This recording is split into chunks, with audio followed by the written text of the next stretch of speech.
तर हे घर आणि अंगण आणि काढलेली रांगोळी माझ्या माहेरची आहे आणि ही रांगोळी काढली ती माझ्या आईने काढलेली आहे आणि सुंदर घरापुढचं वातावरण आहे आणि माहेरचं घर हे मी ऑलरेडीच व्हिडिओ अपलोड केलेला आहे, ते पाहू शकता तुम्ही जाऊन माझ्या माहेरचं घर कसं दिसतं ते.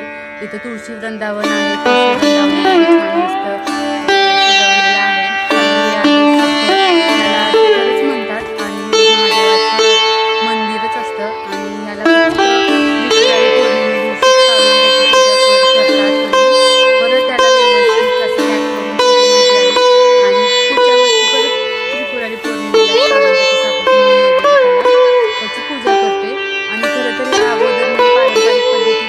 शेतातली माती आणून चाळून त्याचं चिखल बनवून आणि जसं हे लाकडी दिसत आहे तसं सेम मातीचं तयार करत होती, पण आता शक्य नसल्यामुळे आता हे असंच लाकडीच एकदाच बनवून घेतलेलं आहे आणि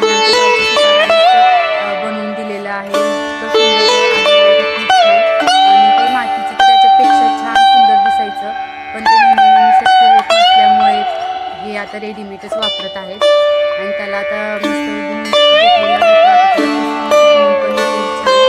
आणि हे दरवर्षी काम तर आईकडेच असतं करायचं आणि छान असं मस्त पुसून घेईल आणि त्याच्यानंतर जिथं ठेवायचं असतं ते शिखर बसवण्याचं ही जागा स्वच्छ करून घ्यायची असते आणि मग तिथं आता छान चौरंगासारखी रांगोळी वगैरे काढायचं आणि हे आता स्वच्छ व्यवस्थित त्याच्यानंतर रांगोळी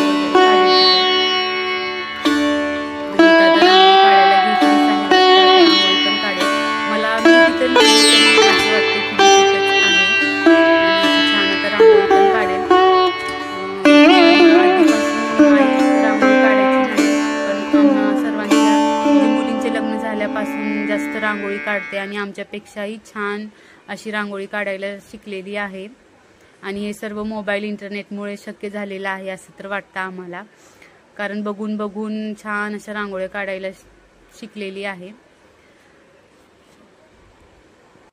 शिखराच्या आता चारी बाजूने रांगोळी काढेल आणि पताक्यासारखी रांगोळी काढेल आता असं वाटतंय छान.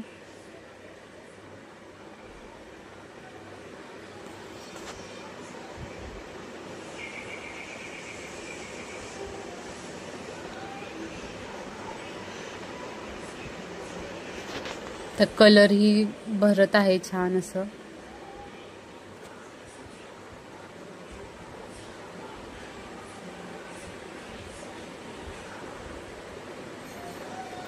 जुनी माणसं कुठलंही काम खूप आवडीने आणि खूप प्रेमाने करतात, त्यांच्याकडूनच आपल्याला हे सर्व शिकायला पण भेटतं आणि शिकलंच पाहिजे.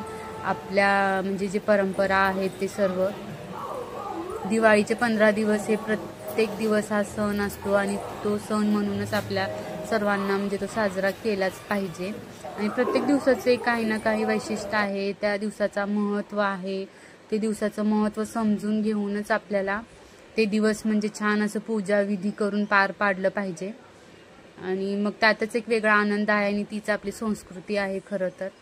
आणि असं छान मस्त आता इथं रांगोळी पाहू शकता छान काढून घेतलेली आहे आणि मस्त असं रांगोळी काढून तयार झालेला आहे. नैवेद्यही म्हणजे तोच न दाखवता दर वेळेस ताजाच असतो. इथं आमच्या इकडे 11 दिवे करतात हे पिठाचे, शेवयाचा भात असतो आणि कानवले असतात आणि त्याचाच नैवेद्य दाखवायचं कानवल्याचा आणि शेवया दूध भात असं दूध म्हणजे शेवयाची खीर त्याचा नैवेद्य दाखवतात. आणि इथं आता दिवे पण बनवून घेतलेले आहेत आणि ते दिवे आता त्या शिखरावरती छान असं सजवायचं आणि त्याला एक वेगळाच असा लुक येतो.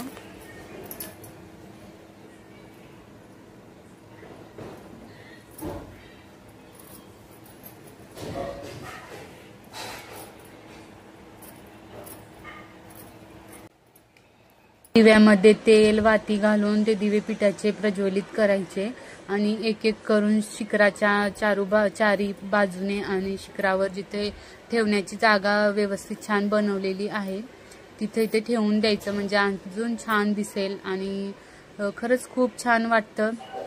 हे सर्व म्हणजे सर्वजण जे लहान मुलं असतात ते मिळूनच याची पूजा करायची असते.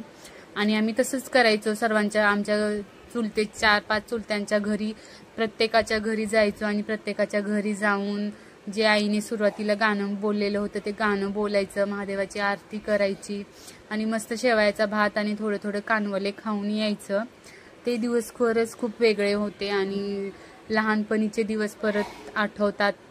खूप वेगळं वाटतं. असं वाटतं की तिथं जावं आणि लहान होऊन तेच आयुष्य जगावं, पण ते प्रत्येकाला शक्य नसतं. जे आहे आपल्या आयुष्यात ते पुढं पुढं जातच असतं. पण ह्या सर्व संस्कृती आपण जपून आपल्या मुलांनाही त्या शिकवलं पाहिजे. हेच यातून म्हणजे साध्य करायचं आहे खरं तर आपल्याला. हा व्हिडिओ करण्याच्या मागचा तोच उद्देश आहे की म्हणजे माझ्या मुलांना तरी माहिती नाही, कारण आमच्या सासरी ही पद्धत नाही शिखराची पूजा करायची वगैरे, म्हणून आमच्या इकडच्या मुलांना काही माहितीच नाही. आणि हेच दाखवून त्यांना सांगायचं आहे की दिवाळीचा प्रत्येक दिवस हा खूप खास असतो आणि प्रत्येक दिवस हा सण म्हणूनच साजरा करायला पाहिजे. आणि ह्या अशा पद्धतीने केलं तर खरंच खूप छान होतं. प्रत्येक दिवसाचं खरंच सोनं होतं. आणि असा हा व्हिडिओ जपून ठेवायचा आहे मला तर, म्हणून मी यूट्यूबवर अपलोड करणार आहे.